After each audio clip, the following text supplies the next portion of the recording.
Can we trust our feelings? Can we trust our somatic reading of life? Are you able to say something about intuition, which is not the same but interests me as well? Can we trust our feelings? Now, often you hear people say, trust your feelings.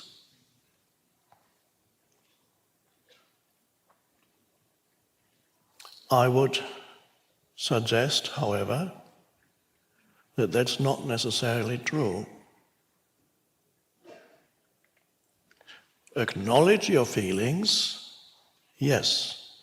Be there as the observing presence for your feelings, yes. Be aware of your feelings, accept that they are there. Trust, which means to take them to be the truth, or the truth for you, or using them as a guide to correct or skillful action, that may be doubtful, because it depends where these feelings arise in you. A little anecdote from my life to illustrate that.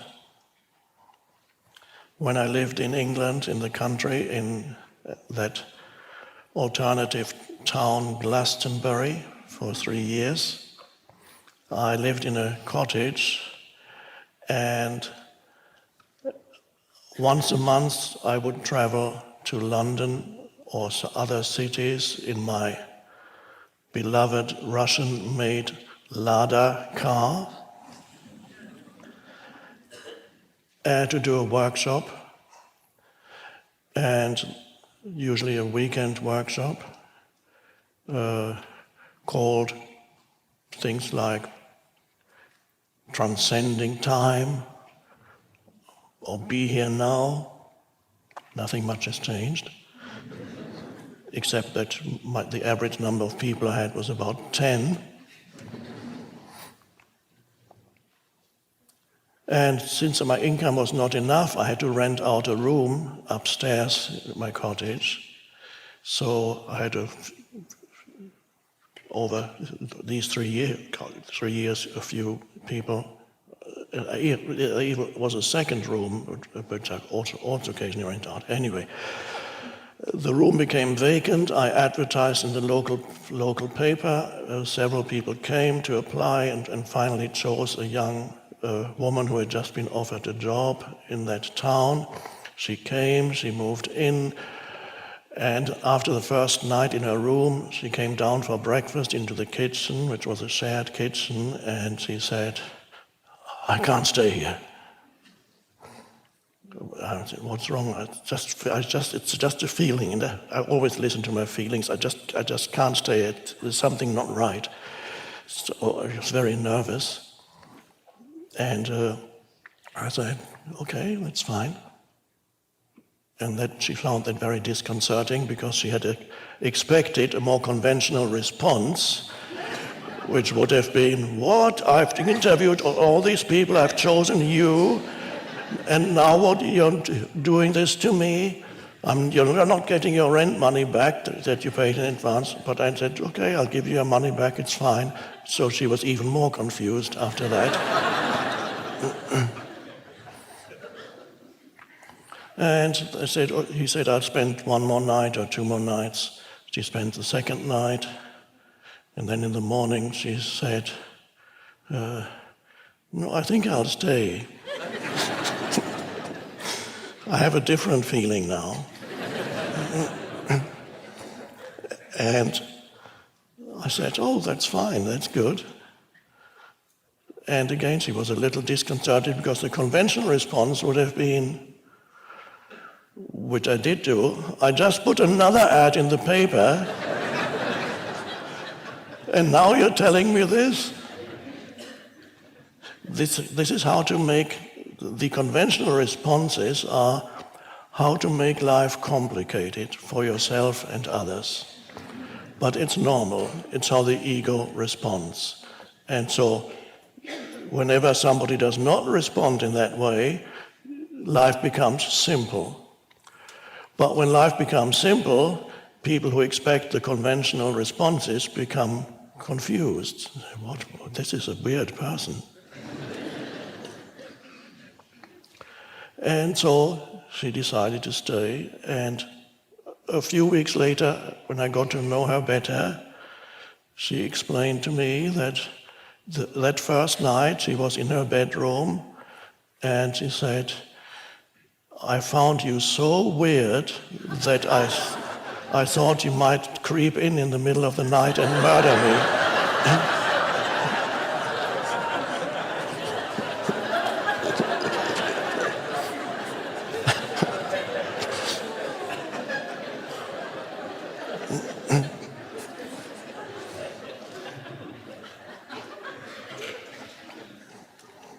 And later she said, "Living in the same house with you is like living in a float tank."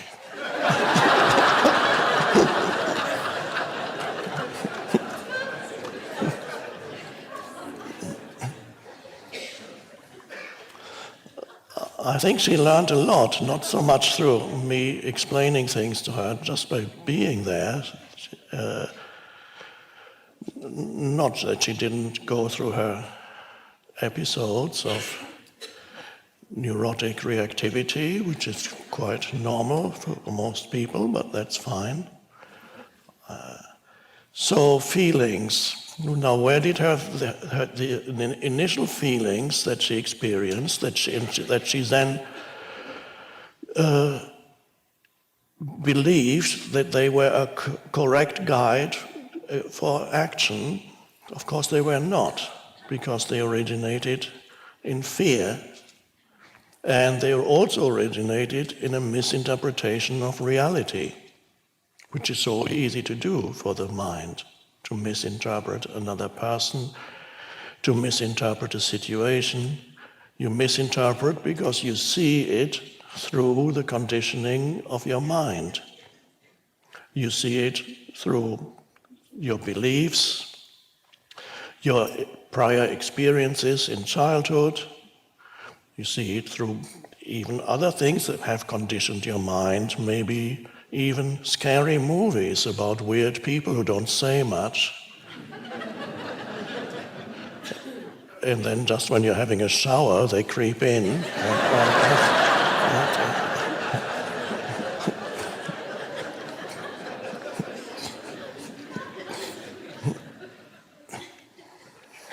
So it is not, therefore it's not that easy often to say, where does this feeling that I have arise?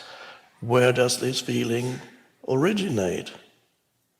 Now, does it come from a deeper, the intuitive place? Intuition comes out of being present. Intuition does not come out of the conditioning of your mind. So, if you have an intuition, also, it is usually not tainted by negativity, such as anger or fear. So there is something certain about it, that there is a quiet strength behind your feeling, a quiet strength. There's not a nervous energy behind your feeling. There's more. You just know this is right. You may not be able to explain to yourself or others why. It has a different quality. There's a peaceful quality to it. Now, let's just imagine, to come back to the story that happened with this young woman. Of course, it could have been that theoretically I could have been a psycho and actually could not be trusted not to kill her. Theoretically, that's possible. So I don't know what the answer to this is, but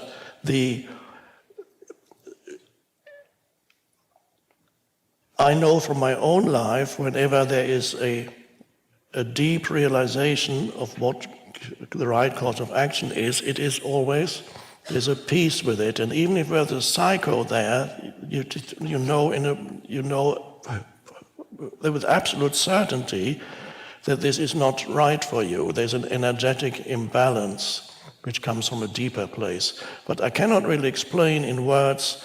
You have to, through life experience, you have to find out for yourself what a deeper feeling that comes out of presence and is a true intuition, how it is different from something that arises from the conditioning of your mind.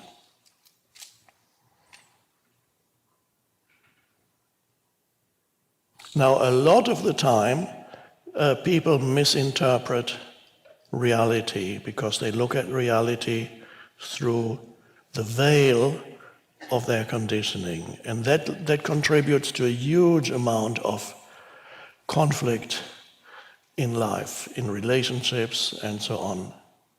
And not only they misinterpret, they add this, what I call unnecessary baggage to situations through their reactivity, which is an ego device in order to strengthen the ego's always deficient sense of identity. So, coming back again to that story, what had happened, if I had reacted in the normal way, becoming angry and accusing her when she said after one night she couldn't stay, and that would have strengthened, it would have come from my ego, it would have strengthened my sense of self, the separate sense of self. And again, if the reaction had been when she finally decided after the second night, decided to stay, I could have again said, now I've just spent, it wasn't that much, an ad in a local paper was relatively cheap, but the ego would have dwelt on that and said, now I've spent that, and all these people that already said they couldn't come, now they have already found accommodation. I would have again made somebody wrong, and the ego loves that, to make somebody wrong, because when you make somebody wrong, and the ego could even explain you're totally justified, because that's not fair. The person shouldn't just change like that. She's just. But instead of saying how people should behave, you just this is what is. You can either accept it or you cannot. I could have said also, in practical terms, that when after the second night she said, "I've decided to stay," I could have said, "Oh, it's too late, I've already found somebody else," or it said, "No, maybe it's better if you do go, because tomorrow night after tomorrow you might again not want to stay." All these things are possible, but the situation remained simple because of non-reactivity. And this applies to so many cases. Whenever there's some kind of things do not go smoothly because a person does not do what they're supposed to do, and then immediately the ego constructs a narrative, and you know it when you start telling other people about it, that strengthens it. So I could have picked up the phone and said, this girl, I rejected 5 other people for her, know what she's done to me, and then listen and tell the story. It's so satisfying to the ego. And then the person on the other end says, "Oh my God, you so."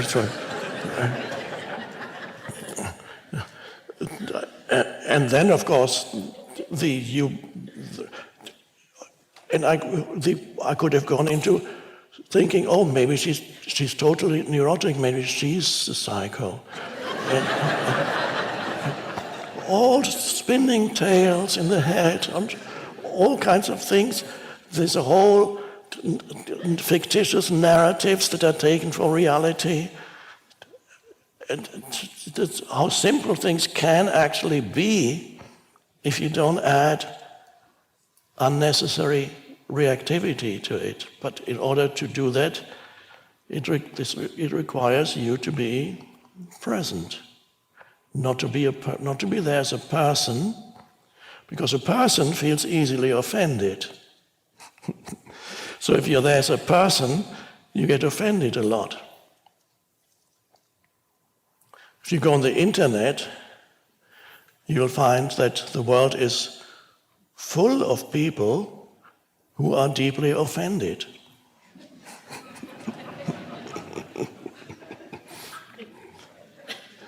And they can explain why, and it sounds totally reasonable. The ego loves being offended.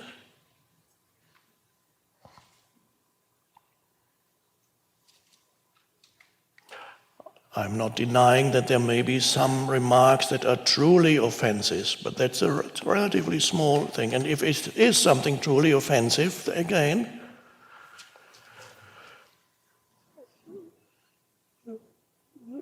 what could she have said? What that was truly offensive? She could have said, I can't stay with you because you're too ugly, for example.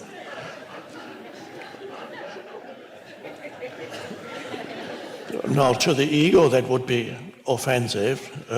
Or she might have said, well, she happened to be white, but if you'd not been white, you'd have said, I finally have this feeling I cannot stay with a white male. Okay.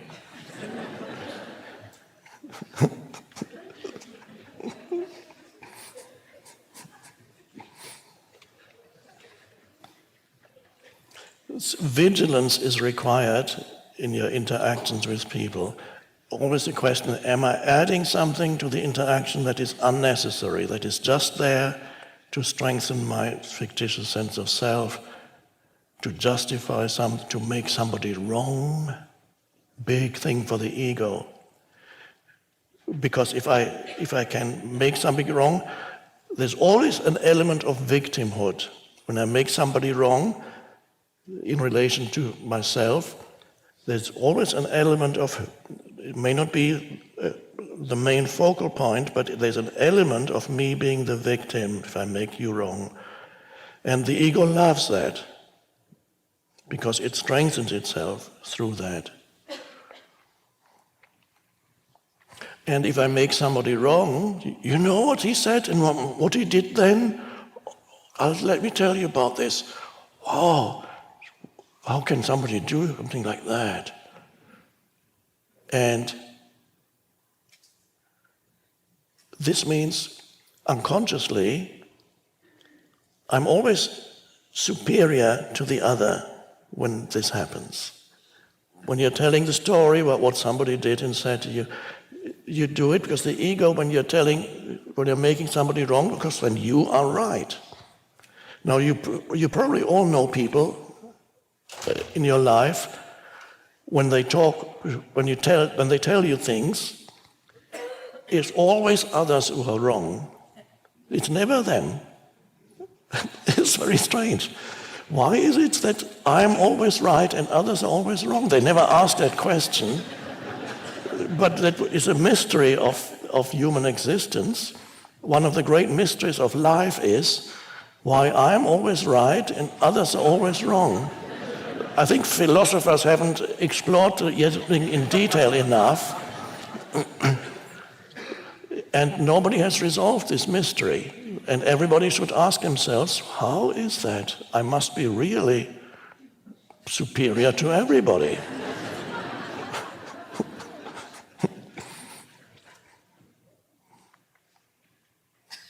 Weird.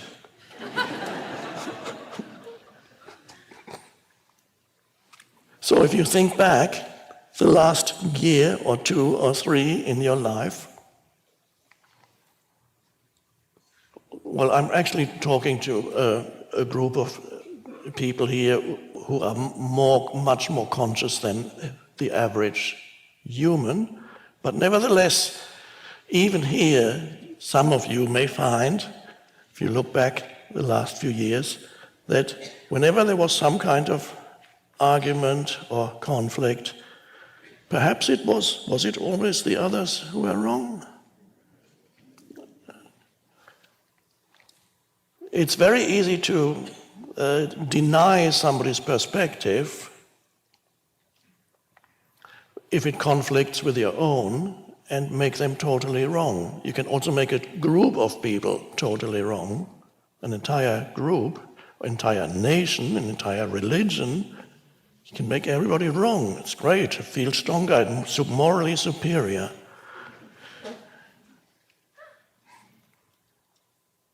Now, does that mean there are not people who are deeply wrong because there may be people out to deceive you? You might go and buy a second-hand car, and the person is so friendly and kind, and he sells you something that's just breaks down the next day, and it's clearly lied to you. What do you do then?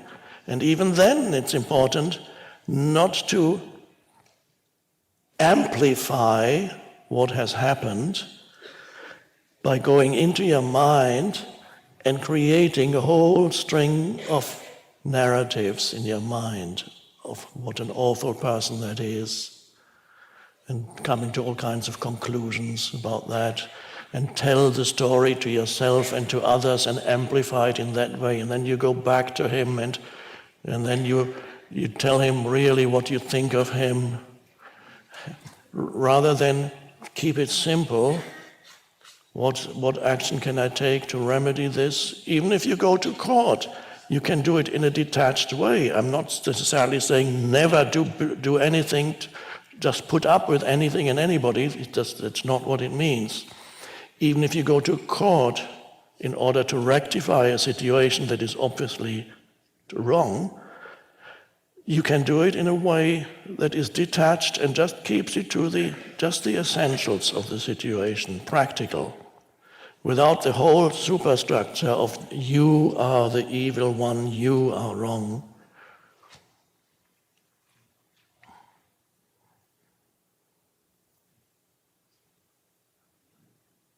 I won't repeat it here, but I think you may all remember the story I told, I believe it's in A New Earth, about the Zen master who was accused of having fathered a child, and what his responses were at every stage of the process. Is that so? Now that's an interesting, if you may remember, the parents accused him that he was the father of their daughter's child. And then the parents brought the baby to him, and at each stage when the parents told him something, you are the father, is that so? You bring now you look after the baby, we don't want it, you are the father. And he had lost his reputation, etc. People were commenting about him on the internet. And he did not participate in the story making, and he didn't defend himself, and he just said, okay. So it means a total refusal to go into any kind of story. Cut. Is that so? Yeah. Oh. And finally it all became resolved itself. The daughter confessed that he was not the father, and so on, and the parents wanted the baby back. Please give us the baby back, we now know that, you're not the father, please forgive us, we did a terrible thing by accusing you, terrible thing. Is that so? Okay. That's whether this story actually ever happened, I don't know, whether it's just a teaching story or actually happened, but it doesn't matter. It shows you an extreme form of not being engaged in a story, not engaging in the story making that is ego strengthening. So you can practice that in many, many situations in your life. Refrain from calling up people or telling up people what other people, and tell them about what other people did wrong, or how they failed, how they were deficient, how somebody lied to you, was dishonest, or expressed an objectionable opinion. And then conflict becomes almost eliminate it from your life, or 90% of it.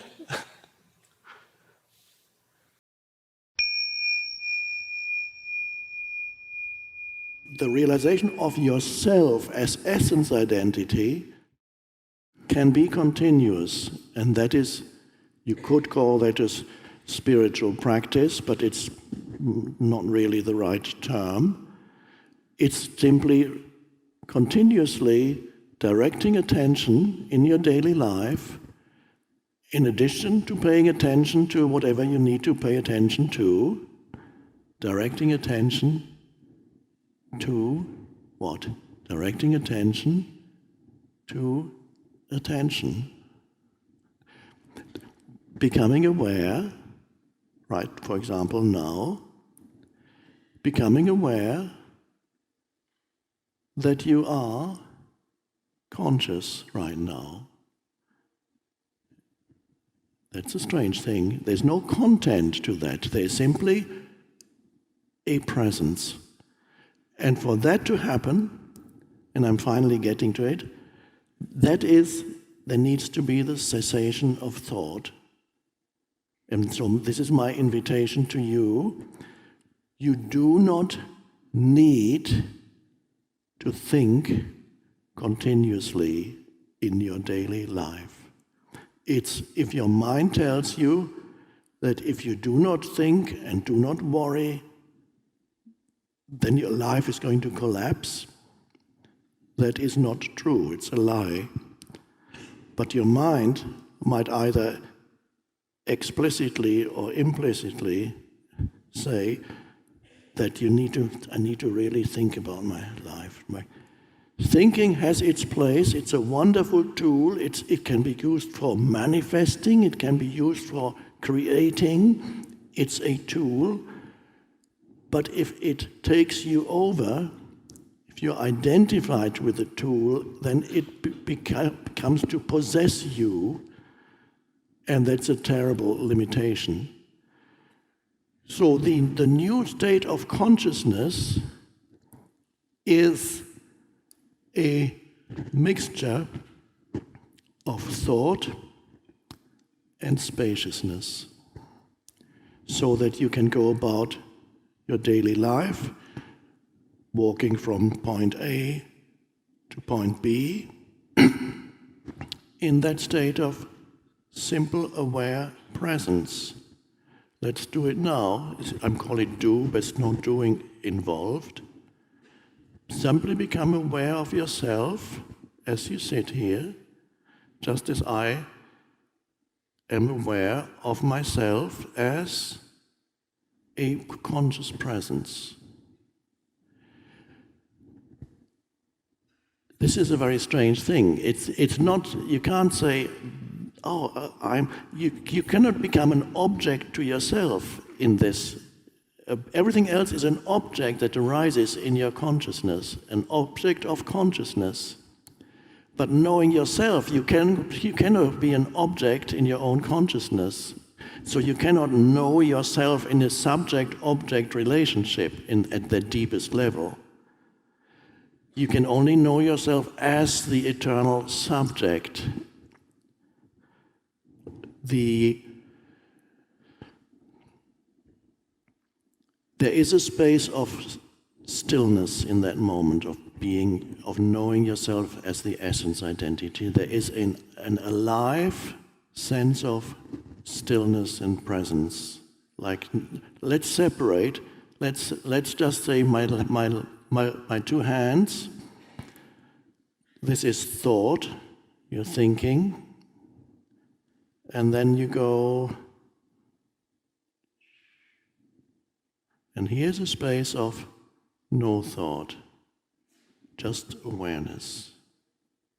You can't define what that is. You can't think about it. You can only be it. Stillness is one word we could use to point to it. Stillness has nothing to do whether there's noise outside or not.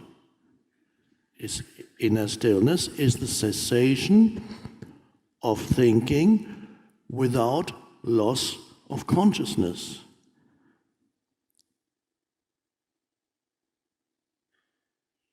And that is realizing yourself as the unconditioned consciousness, because everything else is conditioned by the past. But that is the unconditioned in you. That is your essence identity. You cannot, by exercising willpower, that is not the way to go to stop yourself from thinking. I'm not even saying stop thinking as an active practice, but simply become so alert that thinking stops by itself. One way you can do it is by becoming aware of sense perceptions, acutely aware of sense perceptions. I give the example in The Power of Now of a cat watching the mouse hole. And the cat watching the mouse hole is in that state of absolute attention. And the cat goes,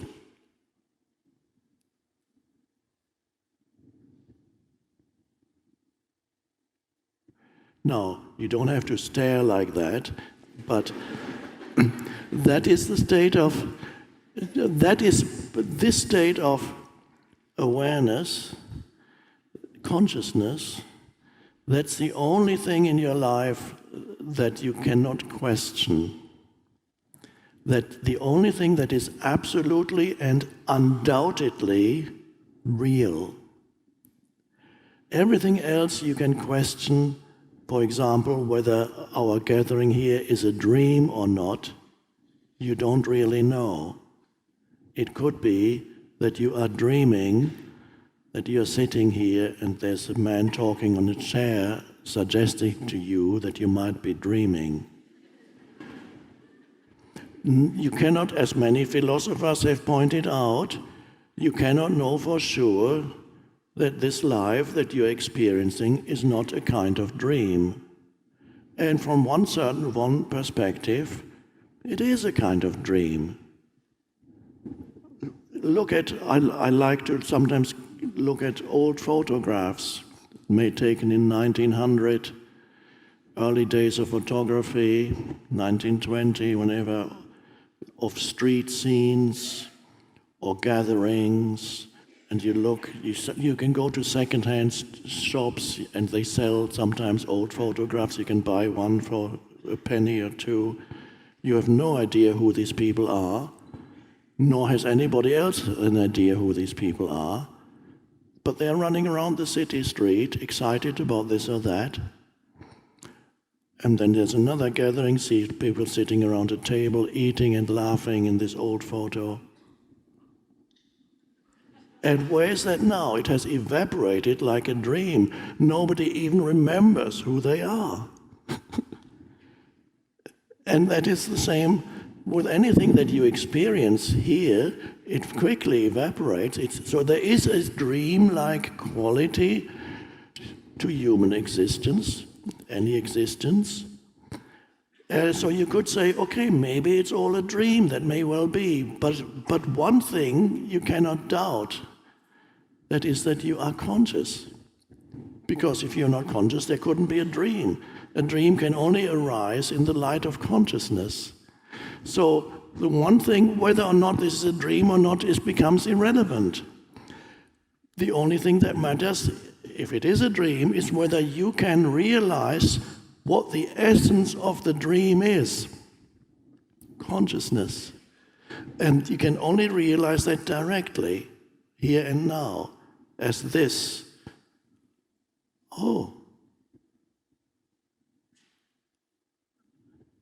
Descartes, of course, the French philosopher, said, I think, therefore I am. If he had waited a little bit longer before saying anything, he could have come to the point of cessation of thinking, and then he could have made the more profound statement, I am conscious, therefore I am. Thinking is only an expression of consciousness, a surface expression of consciousness.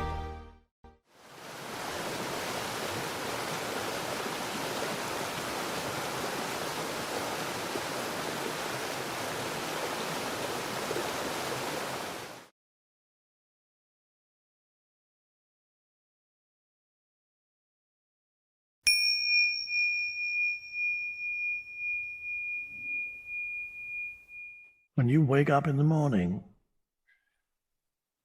give yourself 5 minutes of pure presence. Be present in your entire energy field, every cell of the body, and you lie on your back and you sense just not. You can be a person once you get up out of bed, you start becoming a person. But while you're still there, be the presence. So there's nothing to think about, there's only sensing, presence pervading your entire energy field, being it. Beautiful way to start the day. Resist the temptation of reaching for your phone.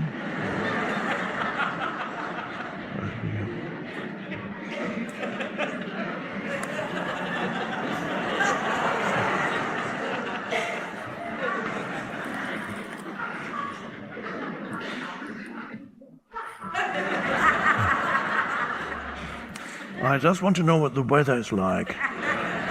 Well, you look out of the window.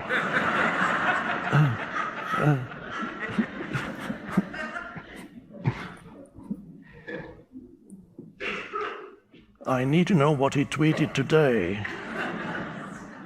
Who is he?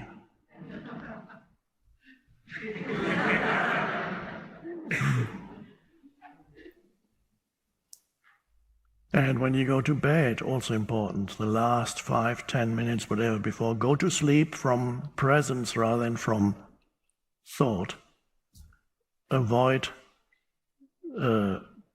digital devices in bed and be present. That changes the nature of your sleep too.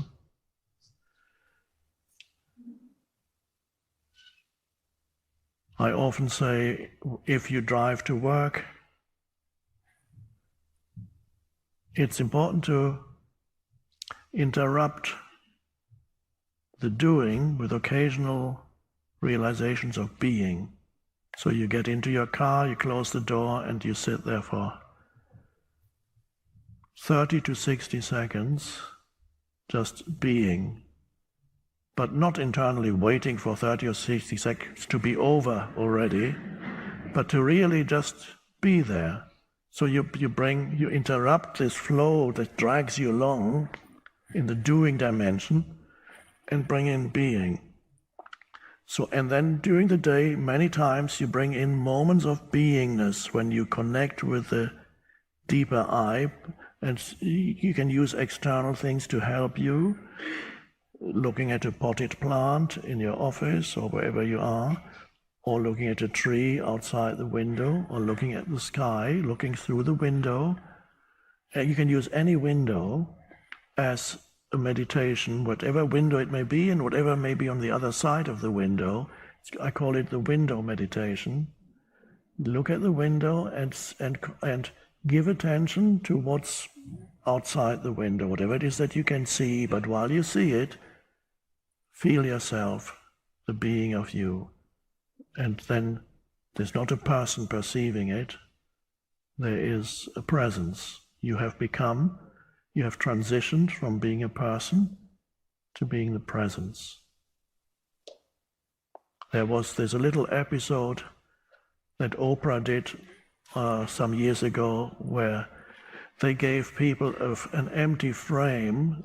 They stopped people in the street, and they gave them an empty picture frame.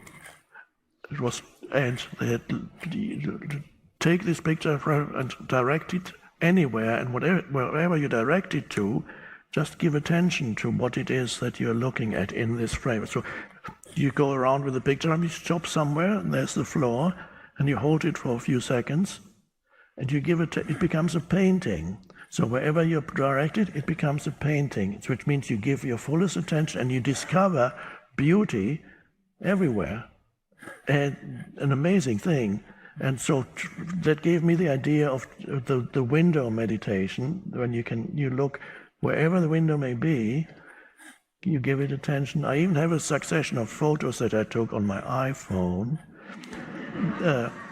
of different windows in different places in the world, hotel windows mostly, and so looking different. Just maybe one day I'll project it on a screen somewhere. The window views, the window meditation.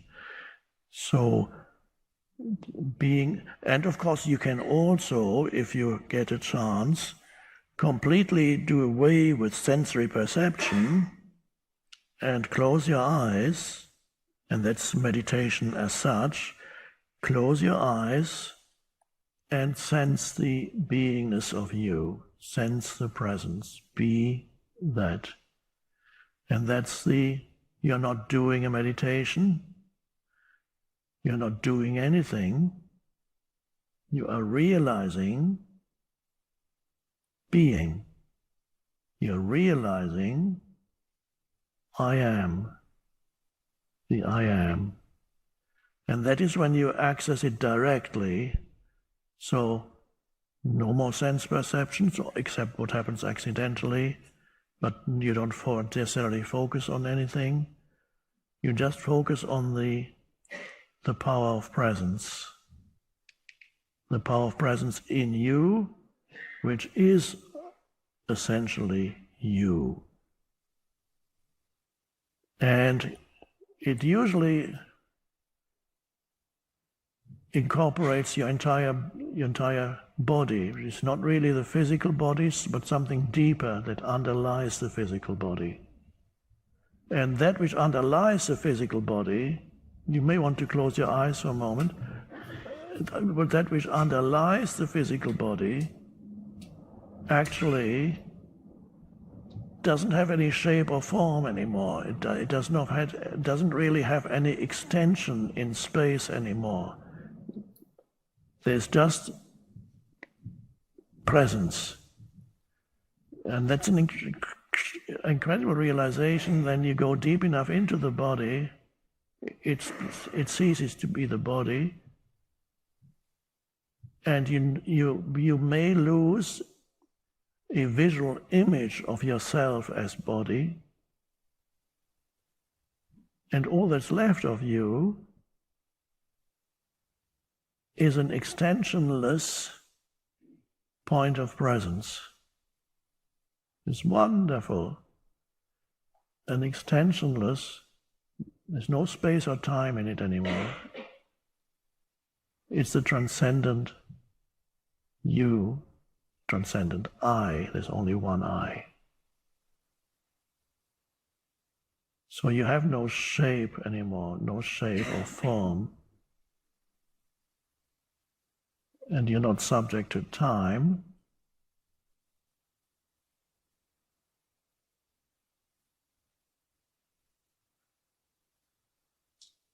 And that's the power of presence. That is the power of the one power, the one that underlies the cosmos.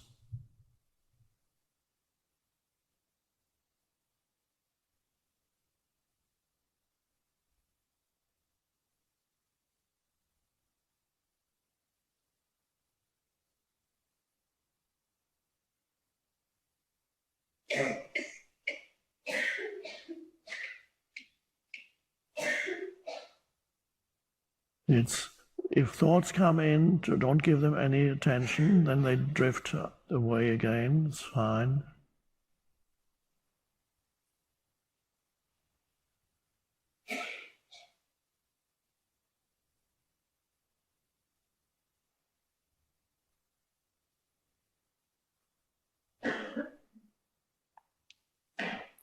If you drift out of it, taking a deep breath, a kind of belly breath, 2 or 3 times, when your belly, your abdomen more expands as you breathe in, contracts as you breathe out, and then puts you back in touch with the inner body. And then again, the image of body may, if you go deep enough, may disappear. And all that's left is that awareness, that point of awareness. extensionless awareness.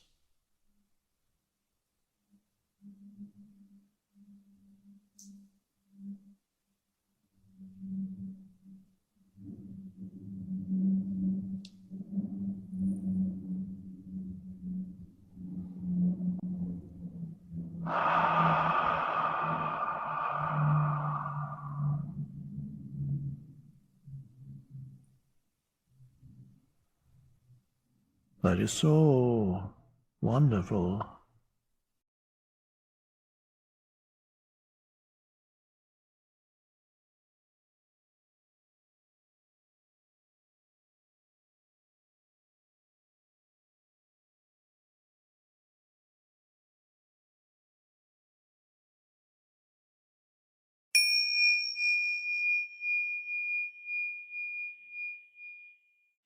For someone who's a little bit hyperactive, what's the best way to get a balance between removing content, which is really good, but then not getting annoyed when content comes in and you think, oh, it's spoiling my peace? Is there some way to get a balance? I assume the question applies to yourself. Yeah. So that someone is you. Yeah. Okay. Just wanted to make sure. So you are hyperactive. Yeah. Now, rather than explaining it to us in abstract way, can you give an example or one example of where this is problematic and how it manifests in your life? So, for example, here after the talks, I can go out to the nature and I'll get a glimpse now of some kind of presence. Yes. And I also want to engage with other people. But I know once I get on a roll, for example, speaking how good the talk was, I'm into just a torrent. So it's almost, should I just go and sit in the park for hours and hours? But that's too extreme, probably. I'm creating probably more content, trying to analyse whether to stay out of the way or... So when you engage in conversation, then do you tend to speak fast? Or Yeah. I just totally lose. The mind takes over and you're dragged along. Yeah. Yes. Now, this being dragged along by the mind happens to many people. Perhaps in your slightly more extreme form, your mind is even more powerful than the normal mind, and so you're dragged along before you know it. Yeah. And so do you tend to sometimes avoid interaction in order not to be dragged along? Yes. Yeah. So it's either you get dragged along or you sit there and can't interact. Don't interact. So it's like two settings, full blast or off. Yeah.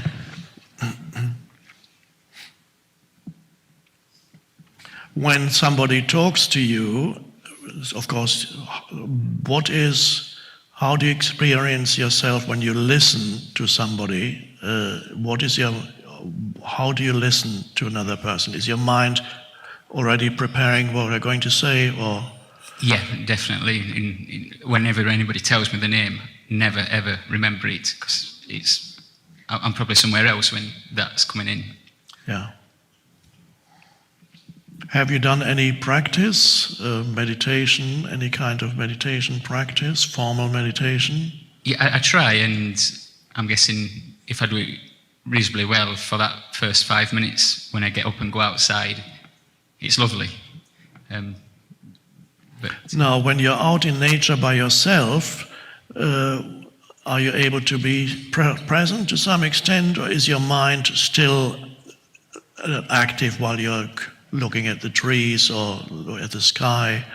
To some extent now, I can.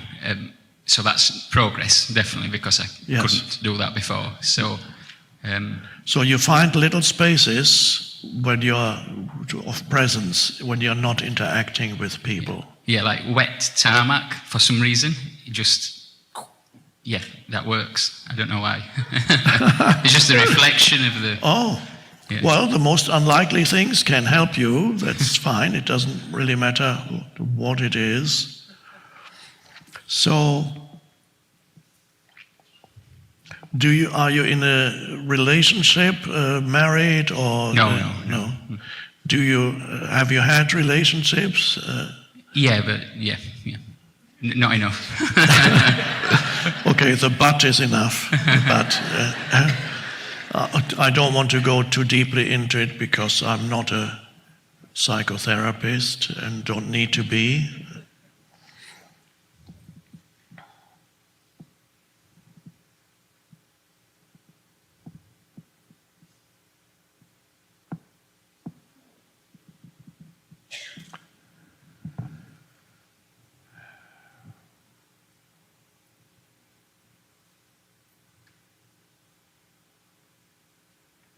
Well, I would recommend that you practice here. There's still some time left.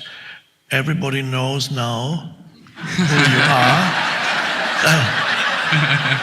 And the people here are much more conscious than people you would normally meet in everyday life. And everybody will be very happy to help you and you can also help, for example, by just refraining from giving too much input when you're engaging in conversation. Be more a listener than a speaker. Make that your practice for the time being. I'm not saying don't say a word, but be more like 80% a listener than a speaker. And that, for example, you can do by asking questions when you're rather than stating your view or whatever it is. Ask questions that encourages the other person to speak more. If the other person speaks more, it forces you to listen, and then make the listening into a practice. While the other person is speaking, are you able to, at any time, to feel your inner body? Can you feel that? The hands. But then I seem to lose them quite quickly. Okay, but hands, you can feel the energy in your hands. The rest of the body is more difficult? Yeah. Okay, well, it's a good start. It's a start. So I suggest that once you've asked a question, while you listen, you direct your awareness into the inner feeling of your hands. And that keeps it there so that your mind doesn't take off. So you ask a question, where are you from? How long have you been with Eckhart? How did you first discover the books? Have you been to other many questions you can ask, and people will be happy to help you by answering your questions, and they will be happy to help you by not asking you too many questions. Yeah, no, thank you. That's good. Yeah, that'll help. Yeah. So while you listen, have your attention in the inner energy field of your hands. If you can amplify that and have your attention also in other parts of your body, for example, your feet and hand at the same time, that's even better. But hands is fine too. So you feel the aliveness in your hands, and from there you listen, and this will help you prevent the stream of mind from taking you over. So that's the beginning of a little practice. Another practice you can do is, while you listen, you're aware of your breathing. And so you can even bring the two together. You can be aware of your breathing and your hands, but it's probably better for you to just choose one or the other. So please help this gentleman and allow him to ask you some questions and give exhaustive answers. And don't ask him any questions except, I'll ask you a couple of questions so you don't need to ask him. Where are you from? Yorkshire in England. Okay, Yorkshire, England, and so you don't need to ask him that, so that's good. And have you been to retreats before here with us here? No, it's the first one. First one, okay. Well, that's another question you don't need to ask.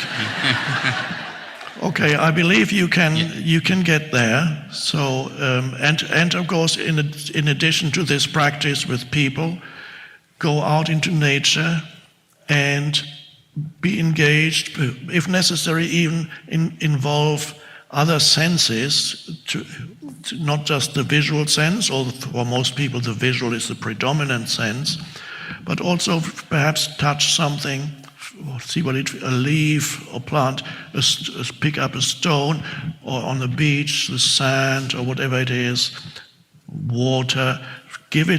Beware of the tactile sense perceptions. All these things help you get out of your mind. I wish you well in your practice, and thank you. Thank you. Thank you.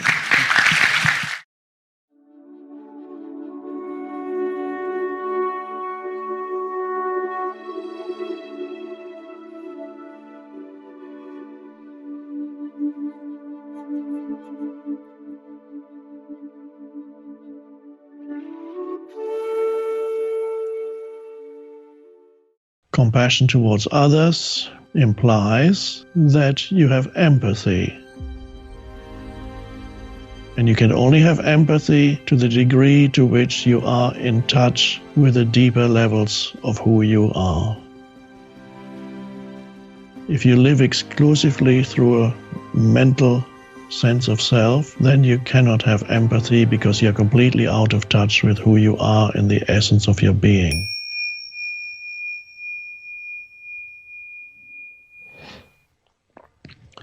The capacity for compassion is something that is part of the evolution of the human being. Humans, even nowadays, in this present time, there are still millions of humans who are so trapped in their egoic sense of self that they are incapable of sensing, feeling the reality of another human being. The word that we need to use here is empathy, which is closely related with compassion. There are still many, many humans on the planet who are so trapped in their egoic sense of self that they're incapable of empathy. And then there are many others in whom empathy is present to a greater or lesser degree.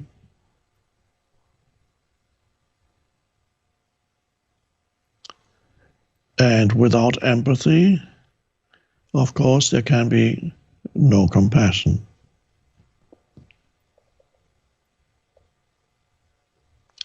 Now, this is particularly important when we talk about compassion with reference to other human beings or other life forms. For a moment, let's talk, though, about compassion towards yourself and what that means.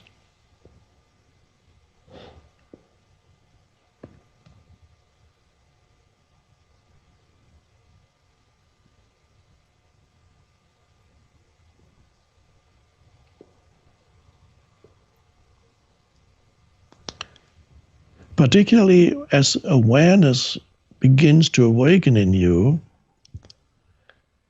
you become aware of your own patterns.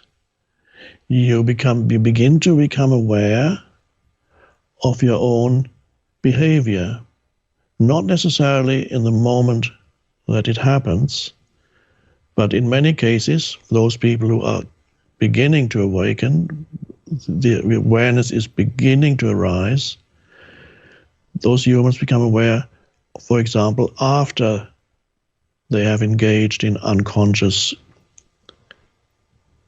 speech, unconscious behavior, reactive behavior, and suddenly they become aware, oh, that's what I did. I got completely taken over by anger. I got completely taken over by my overreaction. I said things to that person that I didn't really mean, that they just came out of my mouth, or I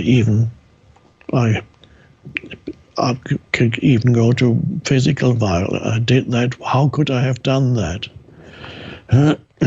And many humans who are awakening are experiencing these times when they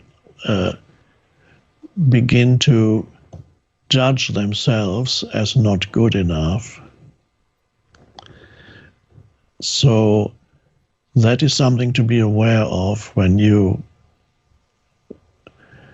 as you begin to awaken, you become an observer of yourself to a greater or lesser degree, rather than just being totally identified with whatever comes into your head and whatever words come out of your mouth and whatever action you're engaged in. You're so identified that there's not the slightest space of awareness.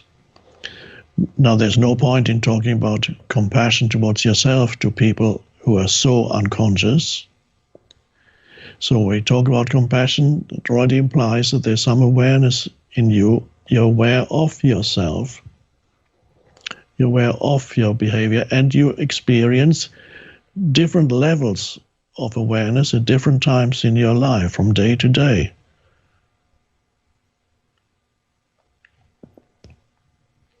And then you become aware that there are times when you are unconscious. And usually then you wake up, so to speak, out of it and say, oh, I got taken over by my pain body again. And for many people that can become a source of suffering because they judge themselves as not good enough, and they even have begin to have a hostile relationship towards the more unconscious aspects of who they are, your imperfections.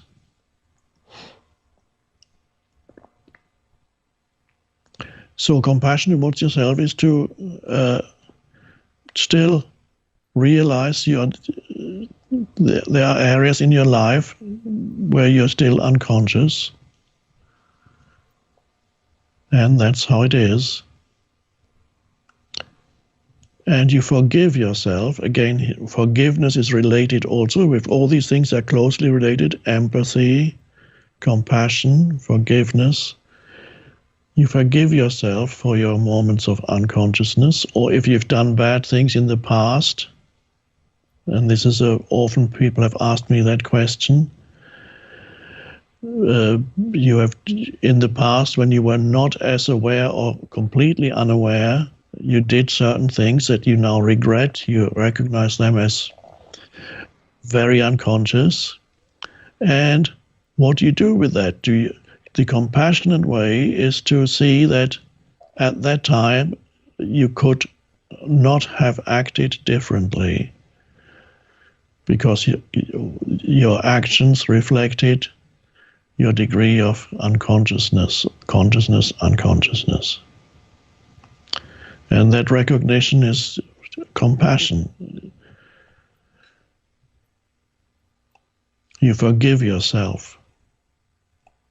Instead of making an identity out of your own past unconsciousness for yourself and say, I am this kind of a person, which is again a mental construct, instead of making an identity for yourself out of past unconsciousness, you recognized your behavior at that time as unconscious. So you manifest it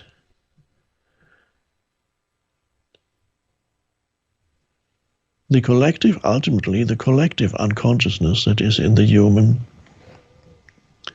psyche, the collective psyche of humanity. And so when you don't make it into an identity, then you realize that it is not who you essentially are. And so you become compassionate towards yourself. But it also applies to the present. At the present time, not making impossible demands of perfection, and then you fall short. There are certain things, certain areas in your life that will never be perfect on the level of form. You cannot be a perfect human being on the level of form. There are always certain things that you are good at, other things you are not good at. That's fine, no matter how conscious you are. So you don't demand perfection of yourself, not on this level of form. The realization is there is at the deepest level of who you are, there is perfection already. You are already perfect, complete, whole. At the deepest level, yes. On the outer level, there will always be certain imperfections. And so you have compassion with yourself as far as your imperfections are concerned, which does not mean that you actually indulge in behavior that is harmful to yourself or others and say, oh, that's okay, I am compassionate towards myself, so I continue to get drunk 3 times a week and beat up my wife, and I'm just compassionate towards myself. This is not what I'm talking about. You cannot become compassionate with inflicting suffering on others as you recognize it now. If it happened in the past, that is different.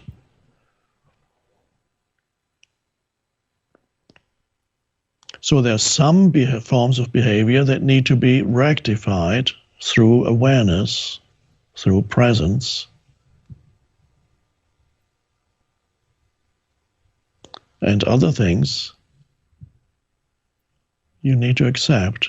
So there's wisdom required. But it's not that difficult to tell whether your behavior is truly dysfunctional and causes suffering, or whether there's just certain things that are not perfect, but there isn't much you can do about it. You might be too slow in certain, for example, myself, there's a huge area of imperfection in my life that there are many things that I don't deal with or don't deal with on time. So sometimes things get emails are not answered. If you've ever sent me an email, you might not have received a reply. So I don't feel really bad about that because I'm compassionate towards myself. But if that causes you suffering, not receiving an email, I would suggest I did not cause you that suffering. You caused it yourself through having certain expectations.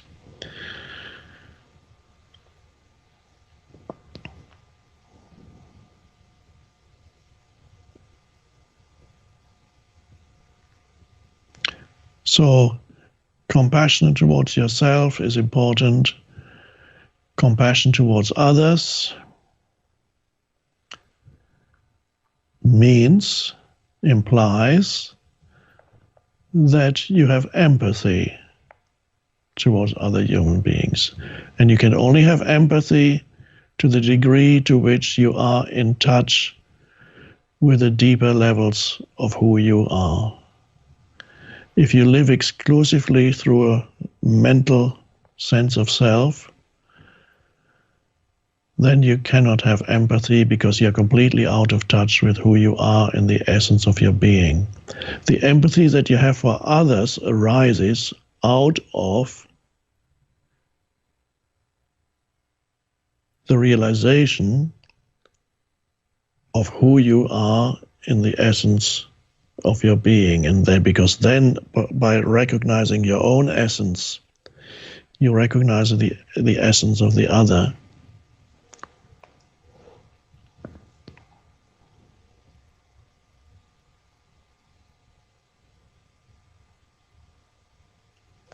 But I wrote I believe in The Power of Now, that there are two aspects to compassion. One is you observe and you recognize by this perhaps the suffering of another human being or another life form. You can almost feel it yourself, and you may want to do something about it. That is often part of it. Compassion is the sensing, and it may lead to action if action is possible or wise, or if you're able to do it.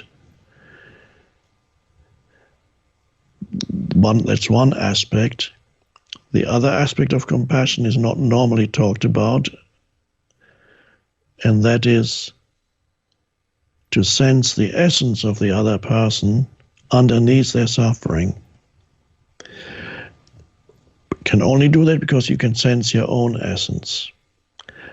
By doing that, by sensing the essence of the other through your own, and recognize that there's something in the other that is you, that is ultimately that's consciousness. So you recognize the consciousness, not the conditioned consciousness, but the unconditioned consciousness in the other, then you connect with the other at a very deep level. And by doing that, that is a level of perfection beyond form. Then you recognize there is a dimension, a transcendent dimension in this human being that may be in suffering.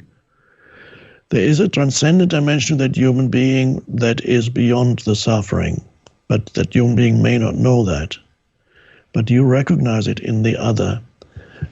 Then you still feel the suffering also of the other, but you don't lose yourself in the suffering of the other. You recognize the suffering for what it is, but it does not draw you into suffering also. It's just on this, something resonates in you, resonates with it, but you are not drawn into suffering by the other person, because you are connected with the transcendent dimension in yourself and the other. But now you can truly, because if you are suffering too, you cannot be really of real help. You can truly help the other, if help is possible, that if you are connected to the transcendent level at the same time.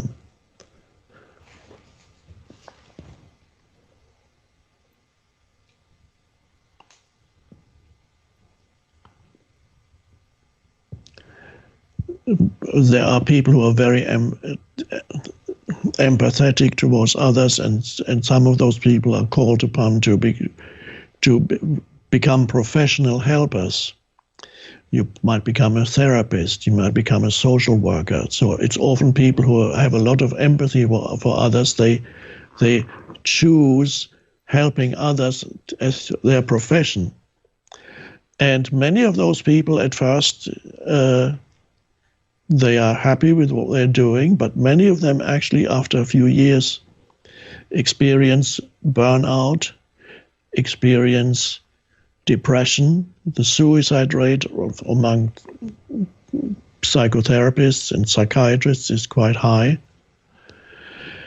So they lose themselves in the suffering of others and make it their own. That is not something that you want to do, and is not something that is necessary. And this is particularly important, perhaps now, what I'm saying now, to hear for those people who are professional helpers. The essence of who you are needs to be always in the background of whatever you do, whatever action you perform, whatever words you speak. You need to stay connected with that deeper essence so that there is a peace and the fullness of life, as Jesus called it, that you can sense that core of yourself as consciousness. You are consciousness.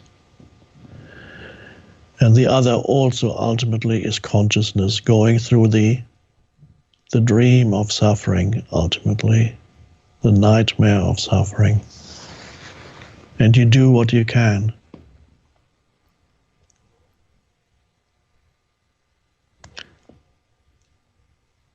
So stay connected to the stillness within yourself when you help others. Feel the stillness, the alert stillness, and then do what you have to do. I'll say a little bit more about compassion.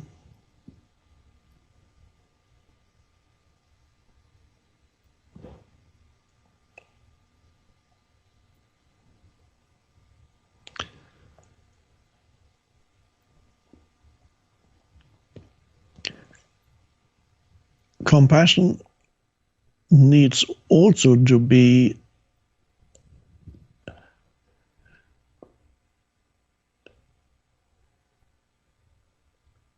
exist within the larger contexts of awareness.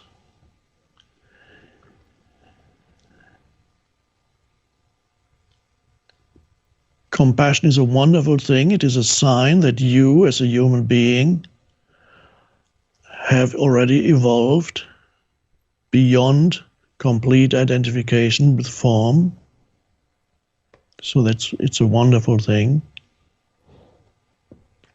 Nevertheless, the application of compassion, when it becomes action, requires awareness. An example, one could give many examples. You may see a homeless person in the street. Now, you sense perhaps the suffering of that person, and you want to, out of that compassion that you feel,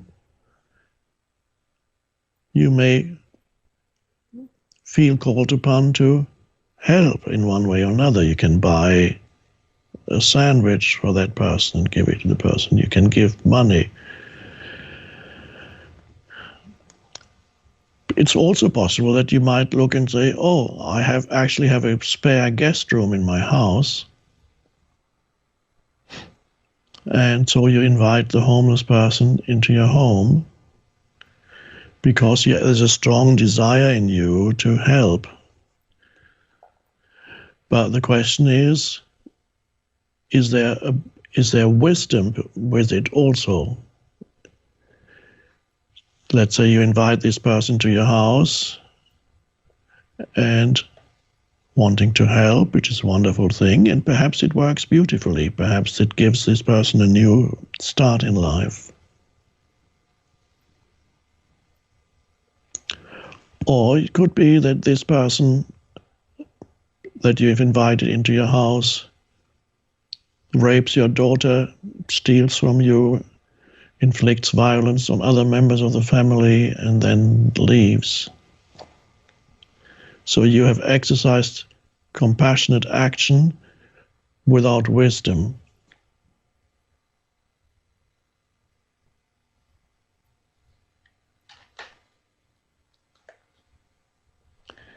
So what it is that you do as compassion arises, it requires wisdom. In what way can I help this person?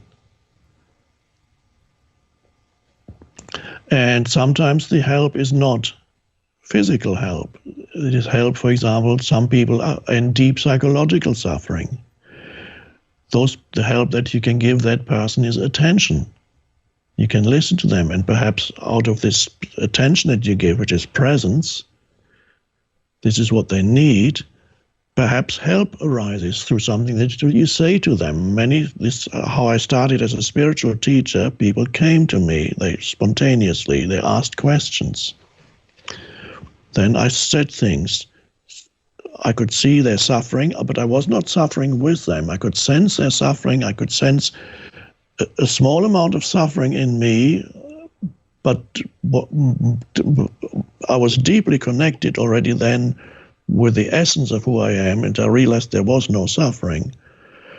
So when I listened to these people, often there was a slight smile on my face, and that smile on my face was there. They were talking about their suffering to me, and as I was listening very attentively, there was a slight smile on my face, and some of them suddenly stopped talking and said, "Why are you smiling?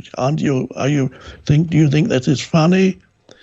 And I realized, I mustn't smile, because I smiled because I could sense something beyond their suffering that they themselves could not sense. That was in me, but also in them. There was a dimension where there was no suffering.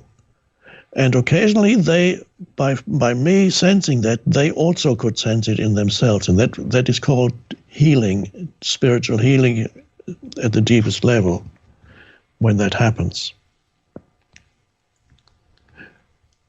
So I was helping many people, you can say, out of compassion. But then I realized there are also other people who continuously come to you not because they want to get better, they want to suck up your energy, which is you give them attention continuously, and they love that. And they come every day with new problems. They don't want the solution. They get addicted to your attention. And if you continue to give it, you will become depleted, ultimately you would experience burnout, and it has no purpose. Again, this is a similar case where compassion, the exercise of compassion in the practical realm, requires wisdom.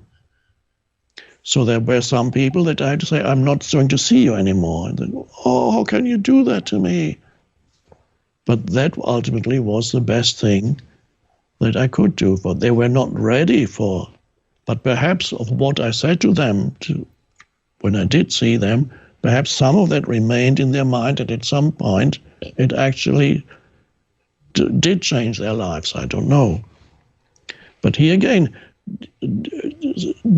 helping people is great. Being used by others who are unconscious beings, instead of looking for their own being, looking for the source of all aliveness and energy within themselves, they look to others to give them that aliveness. So again, wisdom is required here so that you don't exercise compassion stupidly.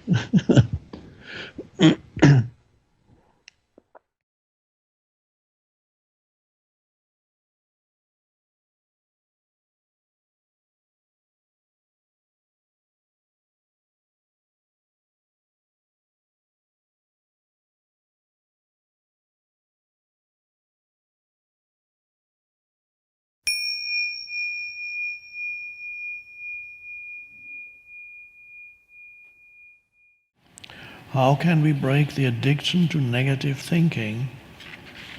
And is there a way we can present this to our youth?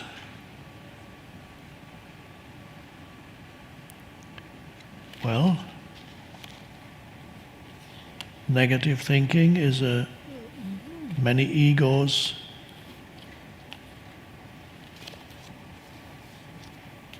love negative thinking because it strengthens the ego.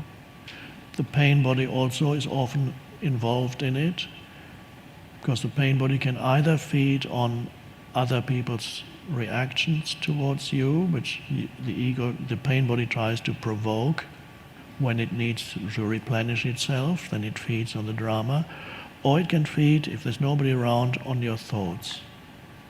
Every negative thought it gets in, my life is so up. It's so, God, it's so dreadful. Can it get any worse? Or what these people, they're so, these dreadful, I just hate these people. God. Why is always this stuff always happens to me, doesn't it? It's just bound to happen to me. Why can I never get things right? Why can they never get things right?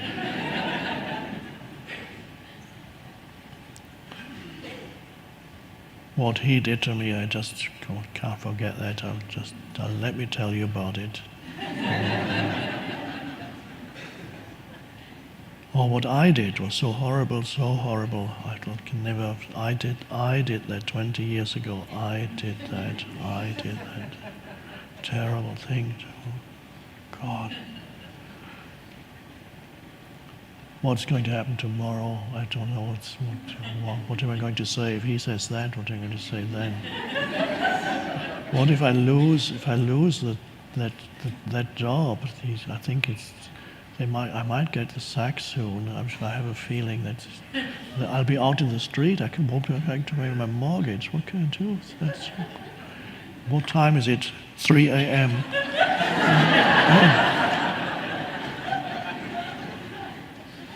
Oh God. Oh, and then there's that other thing. God. I don't think I can take any more of this. Okay. On one level, there is an addiction to that. There is something in you that does not want to let go of that type of thinking. So, in order to do anything about it, if I say now, mention what you can do about it, it presupposes at least a small degree of awareness while these thoughts happen. There must be a small degree of awareness from which you are able to witness whatever is happening and notice that you are engaged in a stream of negative thinking and actually liking it, not wanting to get out. You can, especially with anger, which is another form of negative mental emotional state, you can see how people, if you're trying to say to an angry person, would you like me to help you let go of this anger? See what response you get. In other words, the person does not want to let go of the anger. It loves that anger the person is in its grasp. It loves. It's the ego. The ego loves that anger because in an angry state, the ego gets inflated. It usually, and even an insignificant person in the eyes of the world who has no power in the world can suddenly start shouting, "You fucking blood!" And suddenly the ego grows, and every ego goes like, "Oh!" And the ego says, "You see, I'm all powerful." Sometimes you see people in the street; they're going around shouting at everybody. That's their ego trip because they have nothing else. But for the ego, even that works. Don't approach that person and say, would you like to be in a peaceful state? I can give you some advice.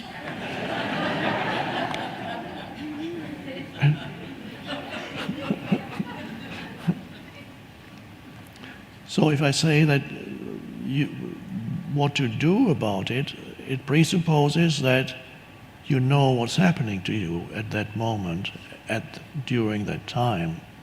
So there needs to be some awareness, and it's likely that it is there. If you ask that question, you are here, so that means there is enough awareness in you while it happens to first of all notice that a part of you at least likes it, not the awareness.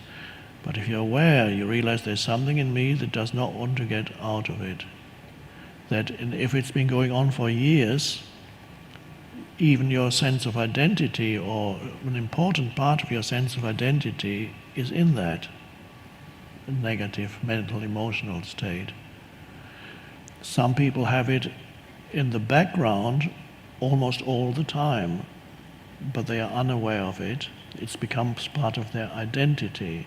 And these are people, if you're very sensitive, and sometimes you don't even need to be that sensitive, when you meet a person like that, you can sense in the background there is something waiting for the next thing to be angry about.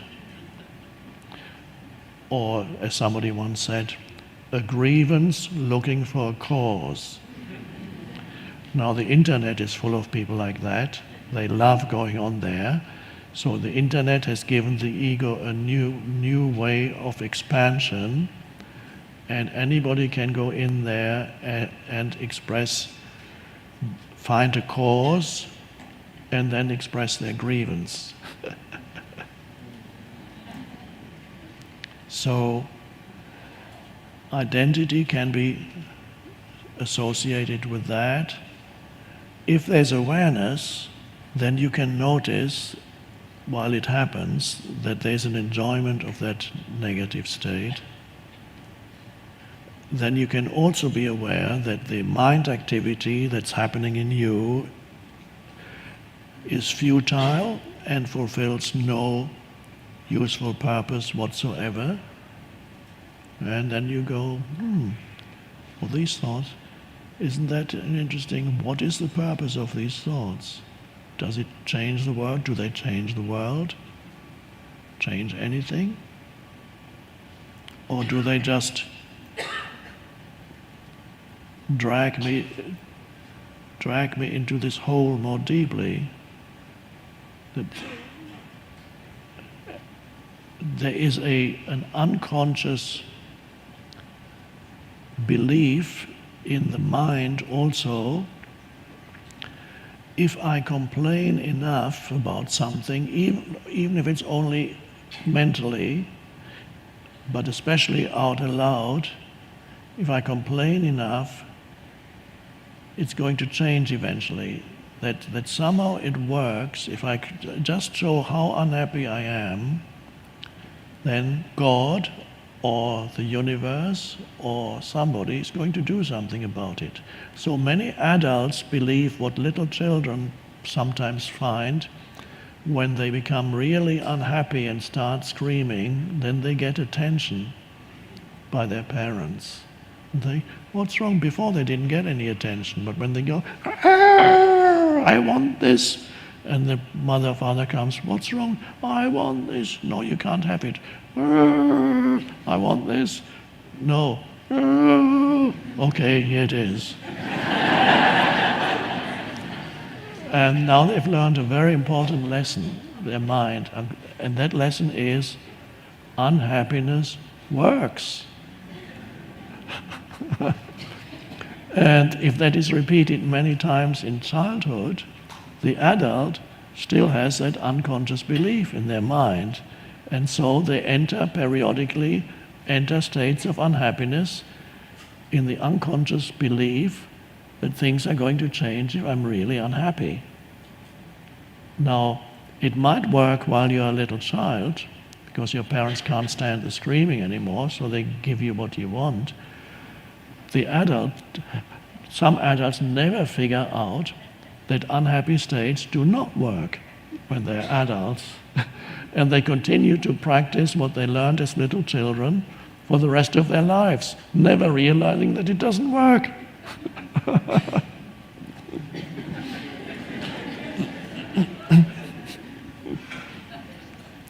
So the recognition that negative thinking and unhappy states actually do nothing to change anything. If anything, they make it worse. So if there's enough awareness and you can suddenly look at that, and then you can ask yourself from the deeper perspective of awareness, do I want to continue to think these thoughts? Is that helpful or good? Do I really want that? What is it doing? What would it be? How would I experience this situation without it? So you can, as awareness comes in, choice comes in. And then there are moments when you may be able to step out and just be present, and the negative mental emotional stream subsides, but it's not gone yet, because you don't get rid of it that easily. A few moments later, another thought comes into your head, and immediately a new train of negative thinking starts. And you can feel the pull of it. It can be very, very strong, especially if it's been in your life for a long time. You feel the pull of negative thinking. Come this way. This is so familiar. This is where you belong. This is who you are. And then you need awareness. So you can't fight the negative states, because that's another negative state. But you can be aware and see its futility, and ultimately see also how that you are addicted to it. But when you see it, you're not completely addicted anymore. You're only completely addicted when you don't see it. When you see it, you are the awareness. When there's no awareness, you are it. Then you are the ego. Then you are the ego that's addicted to unhappiness.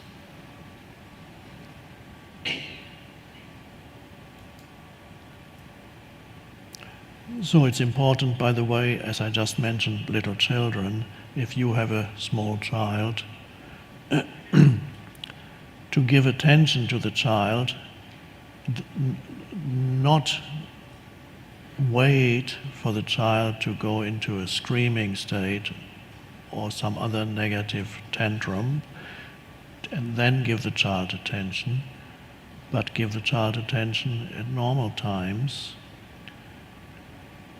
And don't give excessive attention when there's the screaming, and especially don't give the child something after you've said, no, you can't have that, and if he or she just cries enough, then finally you give it. That's not a good lesson to teach. Either you give it immediately or you don't give it.